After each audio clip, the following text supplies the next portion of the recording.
Seja muito bem-vindo para mais uma aula do Sermão do Monte. Estamos na nossa aula de número 19 e vamos dar sequência. Semana passada nós começamos falando sobre a quarta bem-aventurança. Fizemos essa primeira parte, uma introdução, e agora nós vamos estar dando continuidade. Como eu falei, nós vamos estar vendo essa questão linguística, essa questão cultural e essa questão geográfica, que é esse esquema que nós estamos trabalhando, para aprender primeiro o impacto dentro daquela cultura e trazermos lições para a nossa cultura de hoje, o nosso momento que nós estamos vivendo hoje. Então, eu queria convidar você a abrir a sua Bíblia em Mateus, no capítulo 5, verso 6, onde está essa quarta bem-aventurança. E leia comigo. Bem-aventurados os que têm fome e sede de justiça, pois serão satisfeitos. Veja, fome, sede, justiça e satisfeitos. Nós vamos dividir, então, nestas quatro palavras e tentar entender o peso. Por quê? Por causa desse leque que se abre, né? Quando nós falamos de justiça e nós falamos de satisfação, dentro até do meio cristão, há um leque que hoje está sendo aberto de entendimento, e muitos desses entendimentos são entendimentos errados, entendimentos que não levam as pessoas a lugar nenhum, não tem proveito. Por mais que as pessoas estejam falando até em nome de Deus ou em Deus, no fundo, acabam não encontrando Deus de verdade nisso. E Jesus aqui ele está preocupado em ensinar seus discípulos. Ele está ali ensinando para que eles aprendam uma boa lição que vá gerar frutos, porque Deus tem muito a realizar por meio e por intermédio deles, assim como por nós também. E olhando então para fome e sede. O que estas palavras elas realmente significam? Será que elas querem ampliar alguma coisa a mais? Vamos ver. Fome. Fome no grego significa peinontes, que é ter fome, estar faminto, ansiar, desejar ardentemente e almejar. Veja a relação dessa questão da fome, como ela vai crescendo para estar faminto, para ter um anseio, para ter um desejo ardente, almejar. Vê o sentido, como vai ampliando e dando uma abrangência no assunto. Agora vamos para outra palavra, que é sede. Será que ela tem alguma coisa relacionada também nesse sentido do que Jesus está querendo ensinar? Vamos ver. Sede é dipsontes, do grego, que significa ter sede, estar sedento. Ter sede ou anelar aqui, estar ávido no sentido de desejo, ansiar ardentemente. Note que as duas palavras têm muitos pontos em comum. Apesar de falar fome e sede, já temos uma ideia de coisas diferentes, elas têm um peso, uma ideia em comum. Veja que as duas dizem no sentido do anseio, no desejo, no almejar ardentemente. E elas também, quando falam tanto de fome quanto de sede, chega a dizer faminto, que é algo de um desespero, um desejo maior, não é somente uma fome comum, mas é algo mais profundo, e também na parte da sede, que é algo de estar sedento, é algo que também vai além. E é nisso que nós vamos ver, porque no grego clássico, quando se fala, por exemplo, de ter fome de comida e ter sede de água, isso no sentido, quando queremos falar de alimento, falar da água, por exemplo, no caso do alimento, é que a pessoa ela quer parte do alimento. Quando ela fala eu estou com fome, ela quer parte do alimento, ou quando eu estou com sede, eu quero parte da bebida, eu quero um copo com água, por exemplo, ou uma fatia de pão para me alimentar. Então a razão desse uso gramatical é que normalmente, assim, nós temos fome e nós temos sede de parte daquele alimento ou de parte daquela bebida. E não queremos o pão inteiro, não queremos a jarra inteira, nós queremos parte do pão, uma fatia do pão, ou nós queremos um copo com água para que nós possamos beber, e não a jarra toda. e não o pão todo. Entendeu a linha de lógica no grego clássico? Agora vamos para o grego comum, o grego koiné, no sentido da ideia, porque a ideia ela tem algo amarrado com a cultura também e o momento que eles estão vivendo. Então vamos ver que aqui a forma que é colocada por Jesus aqui significa ou dá o sentido de que a pessoa envolvida, que está faminto ou que está sedento, ela quer toda a comida, ela quer toda a bebida. Olha como já diferencia. Tudo aquilo que tiver para ela está sedenta ao ponto de querer, ela está faminta ao ponto de querer. E se algum grego então dissesse, tenho fome de pão ou tenho sede de água, isso significaria que ele queria o pão inteiro e todo o conteúdo da jarra também da água. Ela queria beber tudo. Quando andamos mais e olhamos para o que outros comentaristas bíblicos eles falam, é interessante também, por exemplo, o que o William Barclay ele diz nesse mesmo sentido, que ele vai para a linha da cultura na questão da Palestina naquela época. O que ele diz? Olha o que esse comentador William Barclay ele fala. Na alimentação da época de Jesus, comer carne para uma família era uma experiência rara na Palestina. Naquele tempo antigo, a fome não era algo que pudesse ser satisfeita com um lanche passageiro.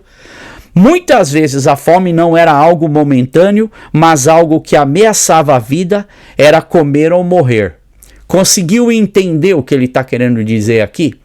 Para essas famílias era algo de subsistência. Primeiro, porque se falamos na questão de carne, que é uma coisa comum que nós temos hoje, que a gente compra nos supermercados, é fácil para nós termos acesso a isso. Para eles era algo quase que impossível para uma família comum, nessa experiência deles aqui.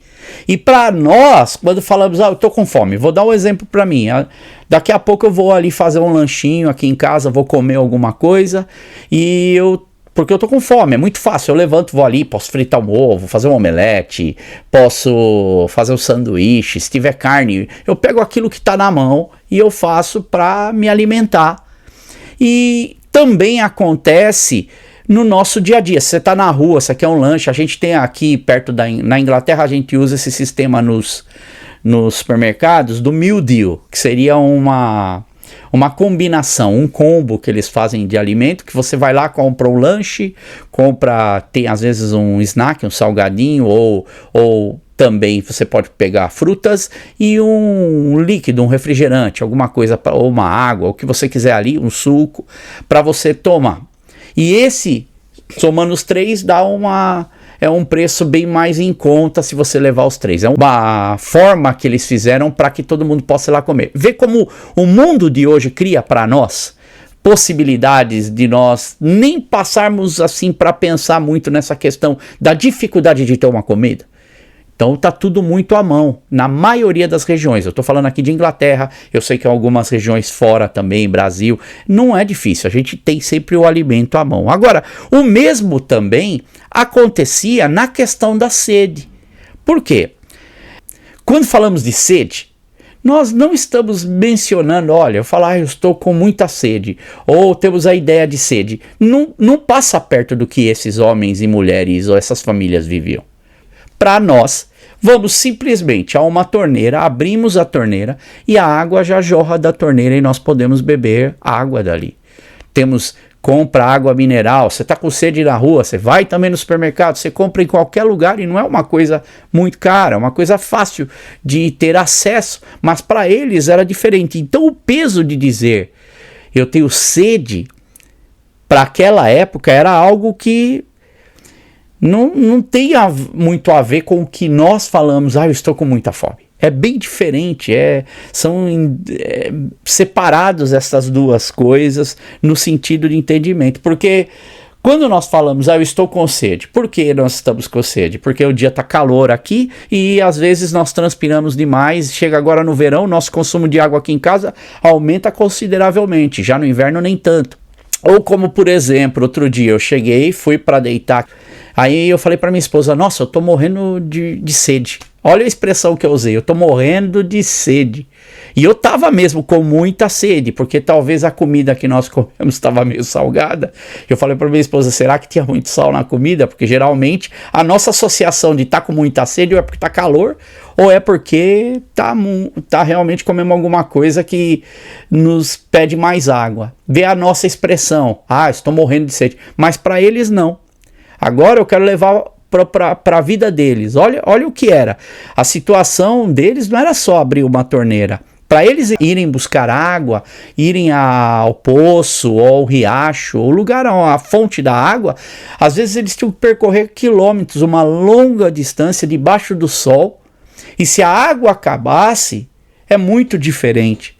Você colocaria a sua vida em risco muitas vezes para ir até um lugar e por isso você tinha que armazenar a água, mas a água acabava. E para você então ir a essa longa distância, você tinha que encher vasilhas, odres, tinha que encher botijas para trazer de volta para casa e aí sim você poder então matar a sua sede, podemos dizer assim.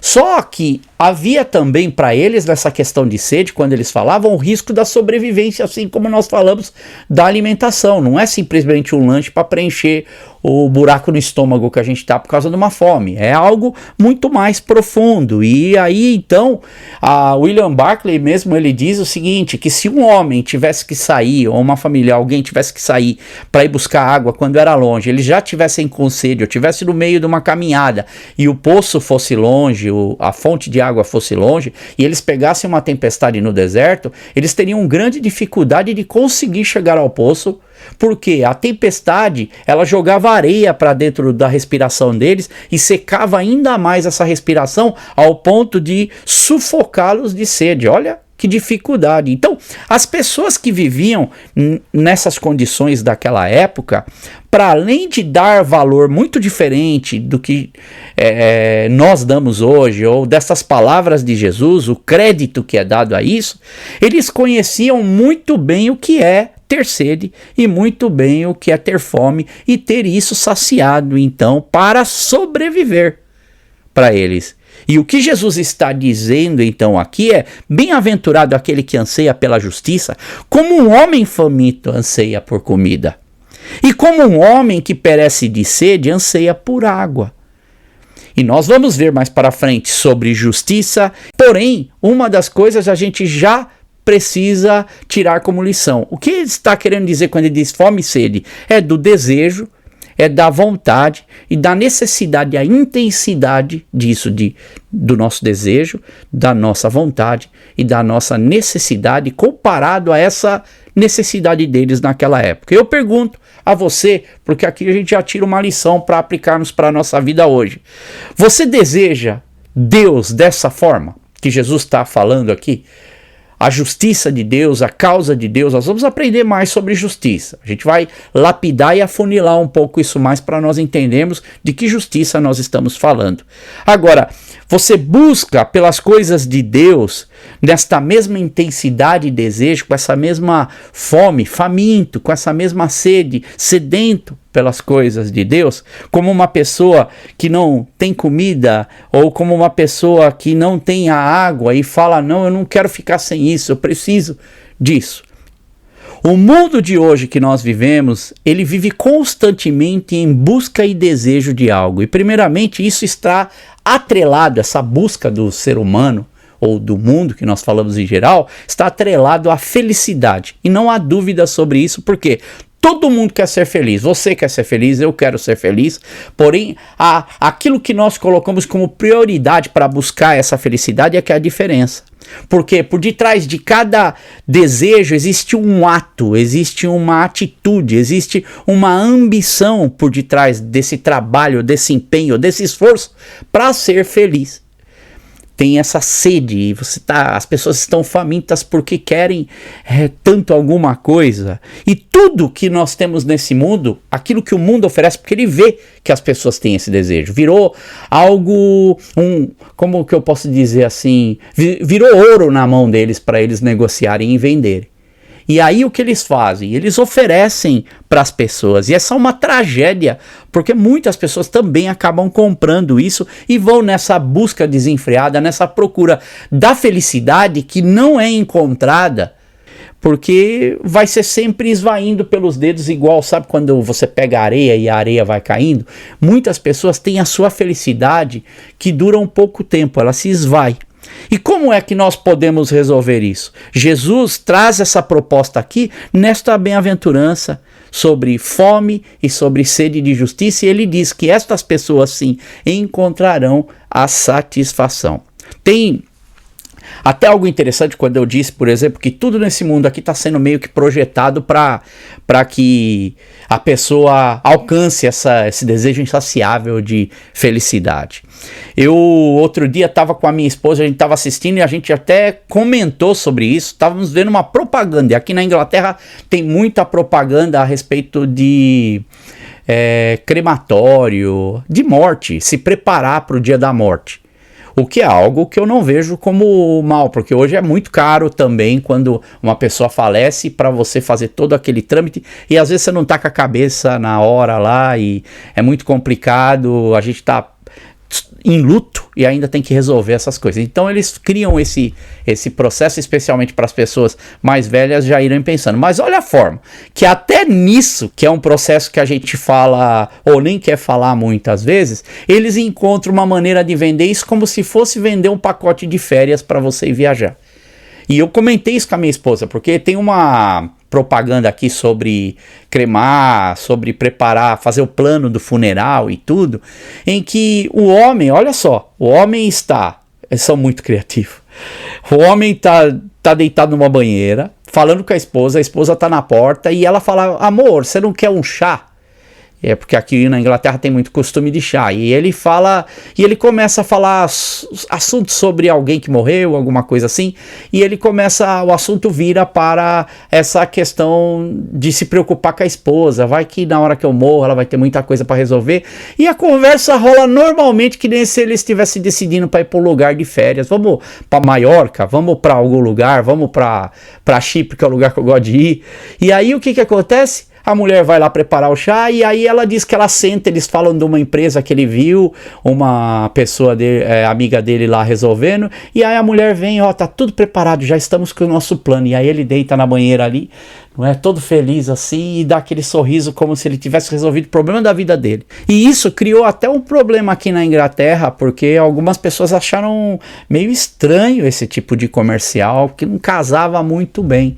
Mas essa é a realidade do mundo. E Jesus vem aqui então trazendo para os seus discípulos uma outra proposta. Primeiramente, de que nós não devemos ter fome e sede do que? De bênçãos, de favor de Deus. Isso é algo que nós precisamos aprender como cristãos. E segundo, que nós não devemos ter fome e sede de felicidade, propriamente da felicidade. Mas é isso que a maioria das pessoas acabam indo buscar, fazendo, colocando o seu coração, o seu tudo na felicidade e na busca das bênçãos. E um monte de cristãos também acabam entrando nesse pacote, buscando isso como se fosse a única coisa que desejassem. E por isso é que sempre eles vão sentir falta, sempre isso vai escapar entre os dedos, como eu disse, como areia.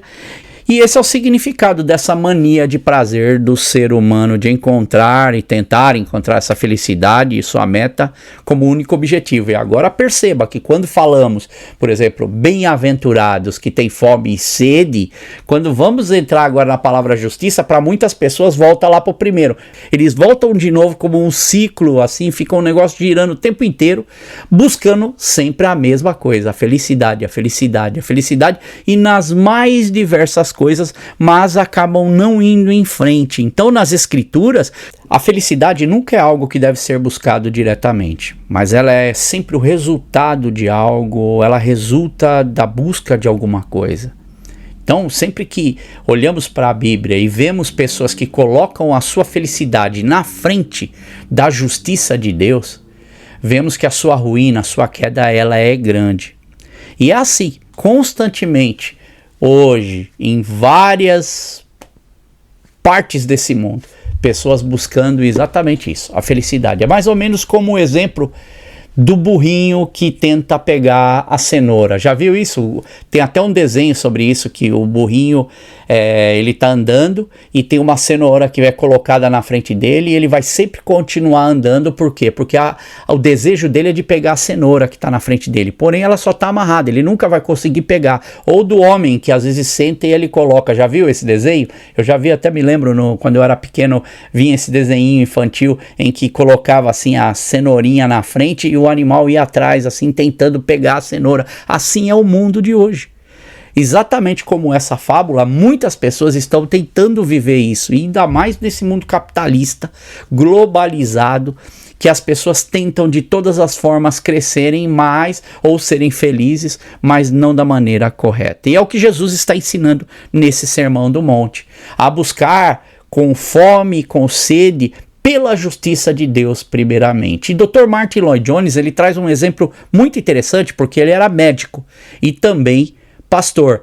E como médico, ele trouxe um exemplo que mostra muito bem essa questão e aquilo que Jesus estava tentando trazer para os seus discípulos. Ele disse assim: pense em um homem que está sofrendo de alguma coisa, uma doença dolorosa. Geralmente o único desejo de tal paciente é ser aliviado da dor. Podemos entender isso muito bem, pois ninguém gosta de sofrer dor. A única ideia deste paciente, portanto, é fazer qualquer coisa que o alivie disso. Porém, ao ir ao consultório médico, se o doutor que o atende, esse também, só se preocupar em aliviar a dor dele, diga-se de passagem, esse seria um péssimo médico, pois seu dever é descobrir a causa da dor e tratá-la, descobrir o problema. Por outro lado, a dor, ao contrário do que muita gente pensa, é um sintoma maravilhoso fornecido pela natureza. E está no nosso corpo para chamar a atenção de algo errado em nossa saúde e talvez até uma doença, muitas vezes grave. E o tratamento definitivo para a dor não é somente passar um analgésico, mas é primeiramente descobrir e tratar a doença, não a dor, porque a dor o levou até lá. Portanto, se o médico apenas trata a dor sem descobrir a causa dela, ele não está apenas agindo contra a natureza, mas também fazendo algo extremamente perigoso para a vida do paciente. O paciente pode estar sem dor e parecer estar bem, mas a causa do problema ainda está lá. E assim é no mundo de hoje. As pessoas elas tentam encontrar a solução para a sua dor, mas não resolver o problema verdadeiro que acontece dentro dela. E vivem nessa busca pela felicidade, mas acabam encontrando infelicidade. E Jesus está mostrando para esses discípulos aqui nesse primeiro século como é encontrar essa verdadeira felicidade dentro desse mundo caótico que eles viviam também em sua época. E ele fala que não são felizes os que têm fome e sede dessa felicidade, que é essa busca insaciável, mas felizes ou bem-aventurados são aqueles que buscam com fome e sede pela justiça, porque estes vão ser, sim, saciados pelo próprio Deus. E Jesus era um médico de almas por excelência, e ele vai atrás dos seus discípulos ensinando e continua ensinando para nós até hoje daquilo que realmente é necessário para as nossas vidas. Aquilo que é necessário não para resolver a nossa dor, mas há algo por detrás da dor que precisa ser resolvido primeiramente, e que é o problema. E aqui ele traz e ele apresenta a justiça de Deus para essa condição do homem, restabelecer muita coisa que está quebrada. E essa é a mais pura verdade. Porém, no entanto, existem muitas pessoas que continuam com essa mentalidade de buscar o quê? A felicidade, de buscar o quê? As bênçãos de Deus. E vão pulando de galho em galho. E vão de reunião em reunião. Vão de convenção em convenção, sempre esperando conseguir essa coisa maravilhosa. Já viu pessoas, eu quero viver essa experiência com Deus. Mas qual é a verdadeira experiência com Deus se não for viver dentro da palavra de Deus? Outra coisa é que nós não fomos feitos para ter fome e sede de experiências, e precisamos entender isso. Nem ficar buscando bênçãos ou felicidade, mas devemos colocar o nosso coração em Deus, que isso será consequência do nosso caminhar com ele. E é uma tragédia não seguirmos o ensinamento da simples instrução da palavra de Deus, que constantemente podemos ouvir, e muitos vão sempre cobiçando, buscando experiências que esperam ter, e vai ser sempre assim, experiências, mas nunca amadurecem com Deus. E Cristo quer ensinar para os seus discípulos o que é esse amadurecimento. E eu quero concluir dizendo que, apesar da palavra justiça na Bíblia ter relação com a justificação, que é a primeira coisa que nos vem à mente, aqui no Sermão do Monte, o primeiro chamado de Jesus é a santificação do discípulo, de cada um de nós, daqueles que caminham com Deus, que vai sendo então transformado pelo Evangelho da Graça nesse caminhar a cada dia. Esse desejo dessa transformação de Deus é o que o salmista, no Salmo de número 42, e eu quero ler com você aqui, Salmo 42, coloca muito bem essa questão. Se tivéssemos que olhar para a fome e sede de justiça, fome e sede, esse desejo, é aqui nesse salmo que nós podemos encontrar. E ele diz assim: assim como a corça suspira pela corrente das águas, assim por ti, ó Deus, suspira a minha alma. A minha alma tem sede de Deus, do Deus vivo. Quando irei e me apresentarei diante da face de Deus? Essa é uma pergunta que também nós precisamos fazer ao nosso coração. Qual é o desejo, qual é a fome, a sede que eu tenho de Deus? Como o salmista ele coloca aqui muito bem, ele está faminto, desesperado, sedento por Deus, e por isso ele vai encontrar essa satisfação, porque ele vai no lugar certo. John Nelson Darby, que foi um professor e teólogo britânico do século XIX, ele disse algo muito bem colocado. Olha o que ele falou: eu aprendi na cruz o que Deus era para mim como pecador. E agora tenho que aprender como Ele atende às minhas necessidades como santo, sentindo a minha necessidade e trazendo-a a Ele. Ter fome não é o suficiente, eu preciso estar realmente faminto para saber o que está em seu coração para mim.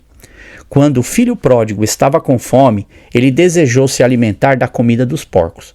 Mas quando ele estava realmente faminto, ele se voltou para a casa de seu pai e então aprendeu o amor do coração do pai.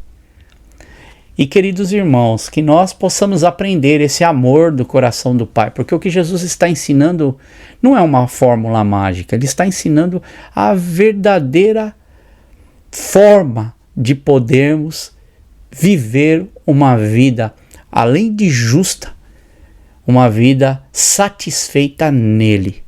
E nós vamos estar vendo nas próximas aulas sobre satisfação, mas aqui nos dá uma ideia bem completa do que é nós sermos famintos por Deus, famintos por sua justiça, ter sede de Deus, como ouvimos o salmista aqui, porque por implicação nesta bem-aventurança, uma coisa que você note também antes de nós encerrarmos, é que essa bem-aventurança ela estabelece a principal causa do fracasso na vida cristã de muita gente, que é aquele que não deseja ser suficientemente cristão no sentido de pagar o preço.